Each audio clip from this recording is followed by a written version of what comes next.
Well, thanks for coming. I'll answer any questions for you guys. Go ahead, front row, Dave. Urban, if something happened to JT Barrett and Joe Burrow had to go in the game, what's something right now you feel like he is competent at, very good at, maybe something he really needs to He's work doing at? pretty good. I don't think he's quite the athlete that JT is right now, but he's becoming a much better runner. His release is night and day what it was. So I would probably lean on the tailback and then, high percentage passes. But he's getting, he's getting close to being game ready. You guys have had a few scrimmages this spring. Is there one or two guys that have really stood out in every scrimmage? Yeah, the most improved guys right now are Sprinkle, are James Clark. James is really coming on. It's about time too. But he's a highly recruited guy with a lot of ability and a good person. He's just really taken this opportunity because, like I said, the four top guys, in theory, they might not be the four top guys, but they're not practicing at all. And that's Dontre and Curtis and Corey Smith and Noah. And Noah looked really good out there today, running and doing stuff on the side. But James Clark's one of them. Draymond had his best day as a Buckeye today. Draymond, now once again, he's night and day from where he needs to be. Kid named Jay Sean had a good scrimmage that we're counting on. He's a little bit twitched up inside. We need to have him perform. And Marcus Ball had a really good day today. Those are guys just off the top of my head. Back row middle, Steve. Yeah, Coach, running back position out of the scrimmage on Saturday, who out of that group, those three guys, you've talked pretty good about them so far this spring, but who really seems to be kind of taking that step forward?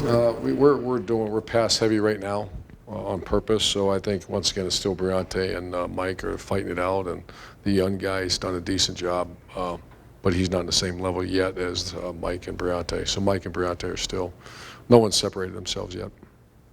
Front row, Bill. Yeah, there's been a lot of talk lately about the satellite camps. Could you give your opinion of the ban and what effect it will have? I don't know.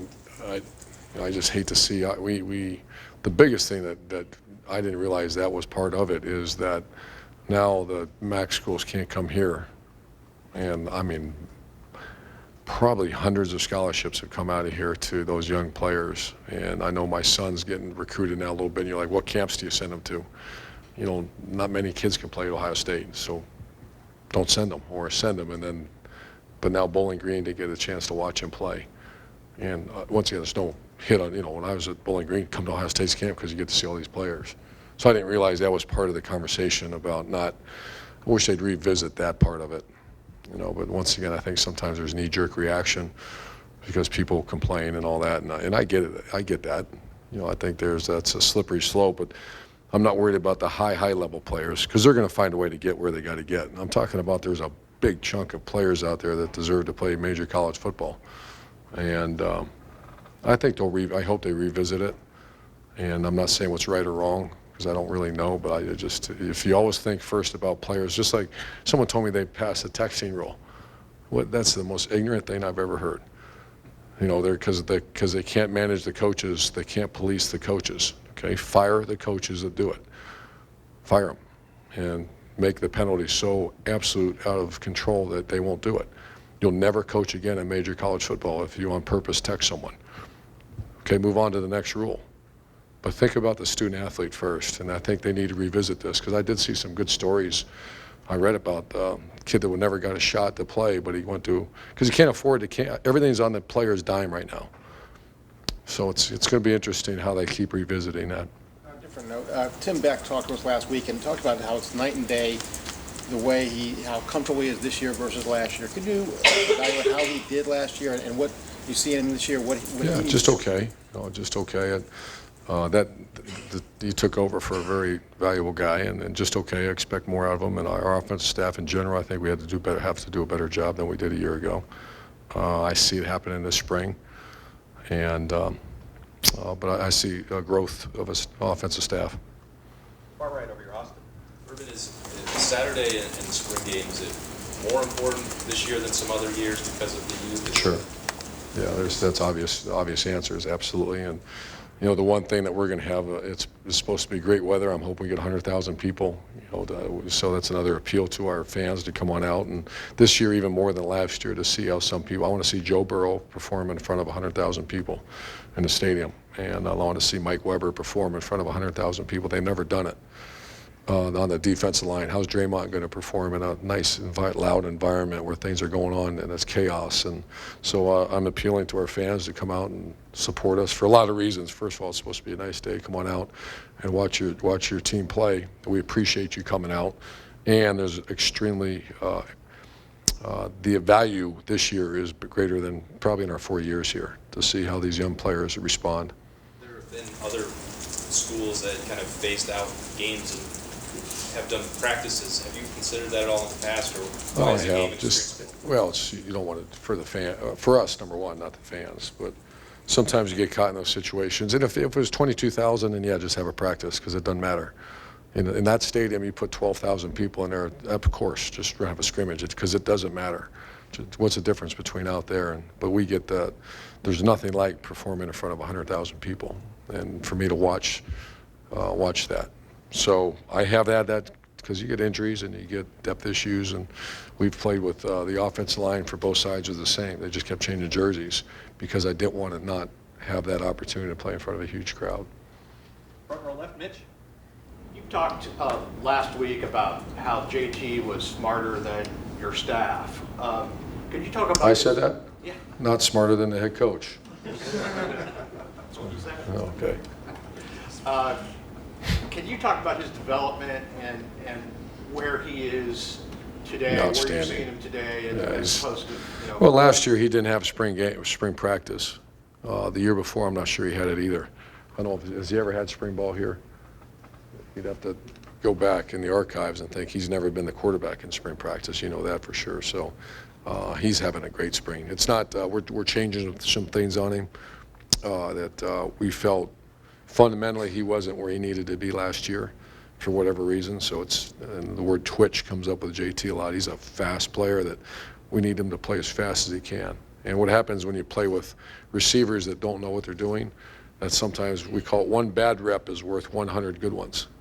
And so if your body sees you have a bad rep because the receiver's too slow, he's not where he's supposed to be, you need 100 of those good reps to get your mind and body so when that happens in a game. So we're having them just, even if it's a bad receiver, throw the ball where you would throw it. And then I actually watch a film with the quarterbacks, receivers, tight ends in this room because they're so young and saying where the ball should be. And I noticed in the last week it's been much better. So he's a valuable player for us, Front row left. obviously. Urban, your answer on the recruiting stuff was so interesting. It's when the stuff came up with the travel for the families for the playoff, right? You had a very strong opinion on that, and things happened after that. How do you? I mean, you're a three-time national champion. You've been in the college game That's for a why long I time. asked How do you. you try to balance when you are really trying to maybe facilitate change, or versus, I mean, you're trying to run a team and run a program. You can't. Well, that doesn't get in the way of that other stuff. But I said the texting things is the most ignorant thing I've ever heard in my life. What can And you do? What can keeps be done? telling you guys how ignorant it is. And then always appealing to people making decisions because it's hard. You know, if they're making a decision because of coaches are upset about it, that's not the point here. Put a student athlete on that same committee and say, what do you guys think? You know, student athletes, I don't know all these, you know, I can start giving you names of committees and it's just another new committee, subcommittee this, subcommittee this, subcommittee. How many student athletes are on those? And ask them, what's your opinion of this? And listen to them. And if it's as strong as I saw where some kids are saying, I don't know, if you take away this camp, those are opportunities away from players. Well, but these coaches don't like it. So that's okay. Listen to the student athlete. What do they have to say about it? And I think we learned our lesson with the families getting to go. Of course, my question is, why wasn't that done when they first brought up the college football playoff?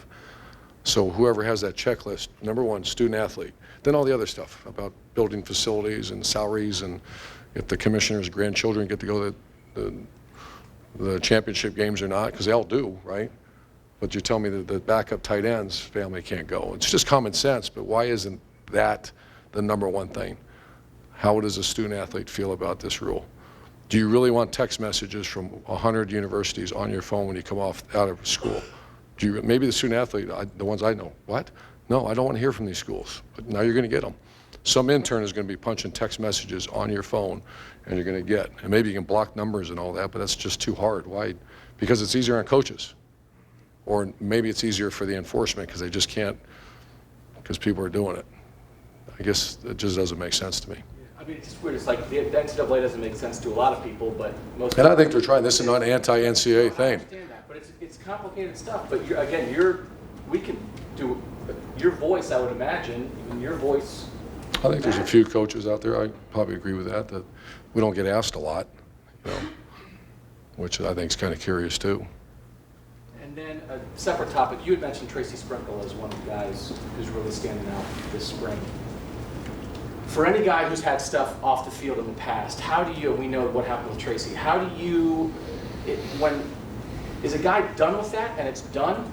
Is it always in the back of your mind and he has to sort of regain, how does he regain the trust of you and the staff and his teammates? Just over time. Marcus Ball is another one. There's guys that have issues and they've grown.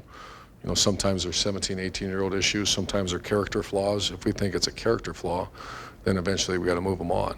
We try to change guys, but we don't, I hear people, why did you keep that kid? Because we're trying to help change him. And,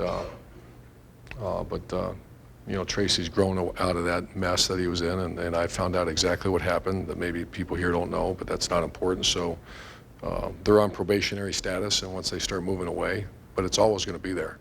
It's not you just forget it. And this university doesn't forget it either. So you gotta keep straight. Front row left, Lake. You and your staff have talked a good bit about some of the early enrollees this spring, Austin Mack, Michael Jordan, Antonio Williams.